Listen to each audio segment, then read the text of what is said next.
Hi riders, my name is Brian Wells and welcome to a video tutorial series brought to you by Cyclery. Today we're going to go over some suspension, and I'm also joined with my brother here, Kelly Wells. Hello everyone, I also provide coffee when much needed. All right, so some of the things that I like to do, I prefer the flowy stuff, but lately it seems like when I want to transition away from the flowy stuff, I go down the technical side. And it seems like my shocks, I'm bouncing all over the place. I don't know if I'm setting it up right. I think I know I'm not setting it up right, but I'm here to learn. Would you tell me what I need to do to get started in understanding this? Oh yeah. So I can set it up for technical. Totally.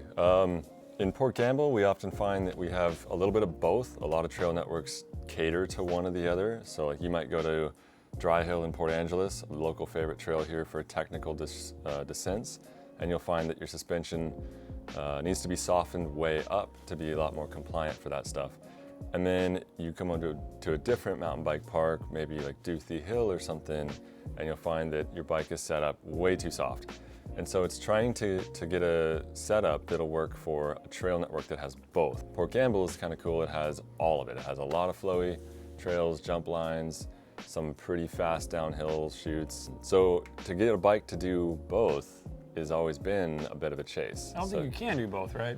I don't think suspension works like that. I think I remember you telling me that. Yeah, it's a compromise. It really is. And so today we're going to try and tell you like how to find the best in between, when to adjust the suspension for one or the other, and how to get there very accurately so you know what you should be changing to get the feeling you're looking for.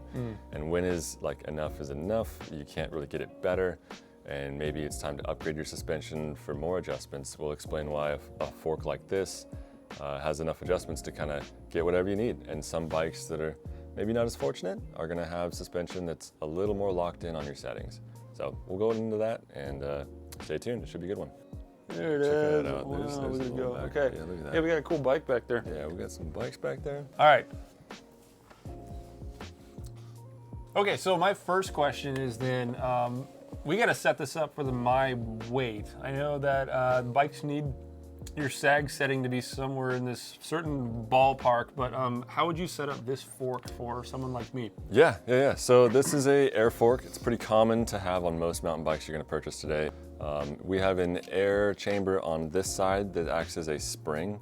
That's what that air is for. It's holding up the rider and the weight. On the other side, we're gonna have the dampening circuit. We're gonna get into that a little bit on the next video, but today is all about air pressure, the balance between front and rear, and getting the SAG perfect. So yeah, let's get started. Cool. Nom, nom, nom, nom, nom, nom. Get that audio on board, dude. All right, so I need a shock pump. This one is by RockShox. We're gonna see if it works on a Fox Shocks. Yeah, they all use the same valve for just about every air fork or shock. So it's gonna thread onto the top here. It's gonna give you both either a digital readout or sometimes a little analog dial. The digital ones are nice, they're a little more precise. So for those of you that wanna get more advanced in your suspension, these are great. They're also much more consistent. We've seen analog ones drift as much as 20 PSI before. I've never seen a single one of these drift at all. So I would recommend picking up at your local shop, Cyclery, one of these RockShox digital air pumps. Okay, no more, no, that's good. You don't want to go too tight on these, by the way. You just want to go till you get a readout on the pressure gauge. Right now we're 78, huh? 78 PSI. One thing to keep in mind though, is every time you add about 50 PSI to the fork, you need to balance it out.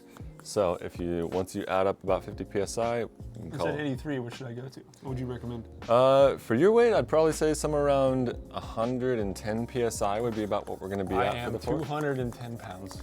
Yeah, so we'll start there on this one. Okay, cool. 111, we got there. So if we just pump from 0 PSI all the way up to 112 PSI, what you're gonna notice is the fork won't budge. It's completely locked and you're gonna wonder why is it so stiff? And it's because you didn't balance the fork. About every 40 to 60 PSI, you wanna take the fork and push it about 10% into its travel, and you'll hear a little hiss noise. See if I can get it on my microphone here. You can't hear it too well there, I'm sure, but you want to push it into its travel just a little bit, and some of that air pressure that you've put into here is going to go and balance into what's called a negative air chamber. This negative air chamber is there just to make the fork a little more supple over small bumps. Something I won't get into too much today, but trust me, you do need to do that. And after you balance it out, go check your pressure again, as it has likely dropped a few PSI. Most modern forks are going to be able to automatically balance themselves. Some forks and shocks will actually have a negative air chamber that you manually pressurize, where you're going to hook your shock pump up to the negative air chamber and pressurize that. Follow the manufacturer's recommended setup for that. There's enough variances there on the older shocks that you're really going to want to pay attention to what they specify for that negative air pressure. But on anything modern, it's going to self-level, it's going to self-balance. Now that we understand air pressure, I kind of want to go into SAG. I know there's on the bottom of this shock, it shows something here on what rider weight, air pressure, and rebound. But I know that I'm within the 210 to 250 range. What should my SAG be, or how do I set that up? One thing I do find is that getting a SAG on a fork is extremely difficult to get accurately and consistently. I will use a SAG, however, to set up the rear shock. The rear shock has so much leverage over it that you're actually able to get that SAG nearly perfect and consistent every time you check it. Where your fork, I typically like to actually set the SAG up for a balance to match that rear shock after we get the rear shock set up. Here it looks like we have an air shock, an air rear shock. How do we set one of these up for someone like me? Yeah, so this is where the SAG is actually very important, and I think it's more important to get that rear SAG right versus the fork. So to measure your SAG, what you have to do is you're going to push this O-ring to the front of the shock. You're going to have the rider sit on the bike in more of like a riding stance. They don't need to be leaned super far forward or backward, just a neutral position. It is important when you're setting your SAG that your rebound and compression dials are all the way to the left counterclockwise. That's going to make the shock very springy, but it's going to ensure that you have the most accurate SAG reading. But you do want to gear up with whatever you're going to ride, and you want to try to sit on the bike and not over bounce it. So you're going to sit on it and just compress it with just your weight, and then you're going to stand back off, and this O-ring should be pushed down about 30% of its travel. So this shock here is a 55mm stroke. If you look up the bike and its shock specs, you'll often find what they are. So this is a 200 and I believe it's a 210 by 55mm. So the shock can travel 55mm. So if you divide that to about 30%, I believe you're sitting around 16.5mm for that. So you're going to want to get a pair of dial calipers or something you can use to accurately measure that if you really want to get precise. So yeah, Cool. We're going to try and shoot for about 30% here. All right, now that we've got our rear SAG set up and our dampening on the rear is all the way counterclockwise, so it's very springy, we're gonna match the front. We're gonna take our dampening on the top. This is our compression, go completely left to make it also very soft. On the bottom, we're gonna do the same thing. We're gonna come down and loosen our rebound out counterclockwise, as if you were looking at it from the bottom of the fork, and that's gonna make that fork feel very bouncy. It should be really easy to bounce. From here, we're gonna sit there and hook up our shock pump, and we're gonna slowly change their pressure until we get a balance between front and rear. If we set the fork up to be too pressurized, you're gonna notice the back of the bike's gonna sink into its travel and the front's not gonna move to match. We found that holding the front brake really helps during this test.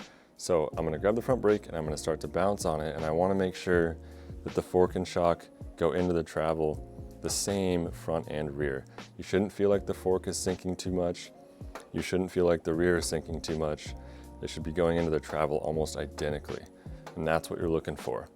To something that's actually important that I am not the best at, which is maintenance. I know I'm supposed to maintain the chain, dribble some oil on there every now and then, but shocks and forks, where do I even begin? So I would say if you're riding all season, especially in the mud, maybe without a front fender, get your fork serviced about every 600 to 800 miles. Fair weather riding, I would probably say you could push it out to about 1,000 and be just fine.